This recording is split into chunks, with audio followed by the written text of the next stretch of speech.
पाकिस्तान के पेशावर में मसूद अजहर ने एक रैली की, उसमें भी पुलवामा के अंदर एक हमले की बात करी उसने। इस कॉन्वॉय को उसी एरिया से होके जाना था। तो ये सारी चीजें देख के कॉन्वॉय जो था वो रुका हुआ था और जम्मू ट्रांजिट कैंप पे सोल्जर्स बढ़ते जा रहे थे। अब जब ये सिचुएशन हो रही थी तो जम्मू एंड कश्मीर के उस टाइम के गवर्नर सत्यपाल मलिक ने एक इंटरव्यू में आगे चल के कहा भी था कि इन्होंने इस टाइम पे गवर्नमेंट को बोला था कि एयरलिफ्ट करा लेते हैं, लेकिन इन्होंने कहा कि गवर्नमेंट ने इनकी सुनी नहीं। तो डेट फिक्स कर दी जाती है कि 14 फरवरी 2019 को सीआरपीएफ का जो कॉन्वॉय है वो जम्मू ट्रांजिट कैंप से निकल जाएगा।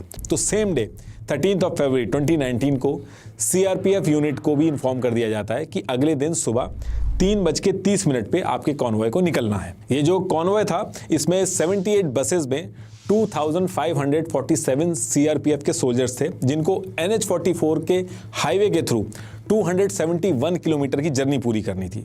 नॉर्मली जो कॉन्वॉय होते हैं वो इतने बड़े नहीं होते, लेकिन इतने दिनों से वेट के चक्कर में भीड़ बहुत ज्यादा हो गई थी, तो इसलिए इस बड़े कॉन्वॉय के लिए परमिशन मिल गई थी। अब इसके अगले दिन यानी कि 14 फरवरी 2019 को 3:30 मॉर्निंग में सीआरपीएफ की बसेस, 15 ट्रक, आईटीबीपी की 2 बस, एक स्पेयर बस, रिकवरी वैन, एम्बुलेंस और सबसे पीछे कॉन्वॉय के हेड असिस्टेंट कमांडेंट अपनी व्हाइट जिप्सी में रेडी होने लगते हैं जाने के लिए। और इस कॉन्वॉय के निकलने से जस्ट पहले 2 चीजें हुई। इस कॉन्वॉय में जो बस नंबर 5 जो ब्लू कलर की थी, जिसका नंबर HR49F0637 था, जिसपे आगे चल के हमला होने वाला था, इसको हेड कांस्टेबल कृपाल सिंह को चलाना था और इनकी बेटी की शादी थी, तो इन्होंने लीव के लिए अप्लाई कर रखा था।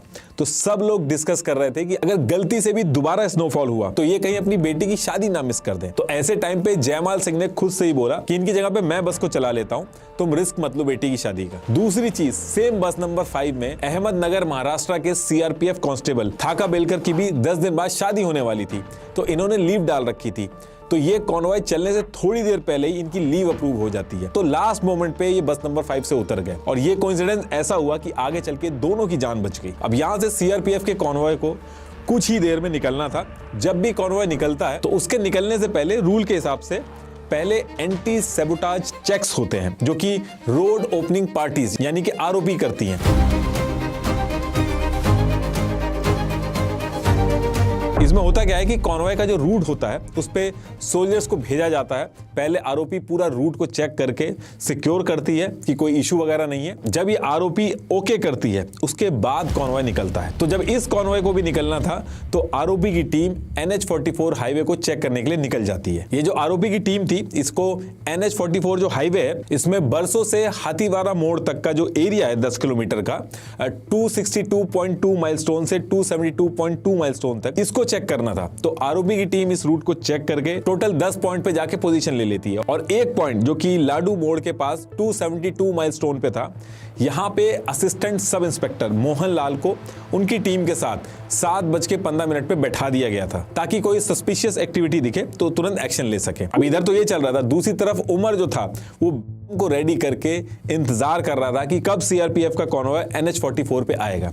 तभी क्या होता है कि शाकिर बसीर जो अपनी फर्नीचर की दुकान से रेकी वगैरह कर रहा था, NH-44 पे इसकी नजर पड़ती है तो ये देखता है कि आरओपी का डिप्लॉयमेंट हो रहा है। ये समझ जाता है आरओपी को देख के कि आज कॉन्वॉय आने वाला है। ये तुरंत वहीं से उमर को फोन करके बता देता है कि रेडी हो जाओ और तुरंत उमर और इनके सारे लोग रेडी हो जाते हैं। अब इधर से कॉन्वॉय निकलना स्टार्ट करता है और थोड़ी देर बाद कॉन्वॉय श्यामा प्रसाद मुखर्जी टनल को क्रॉस करके पीरा पहुंच जाता है।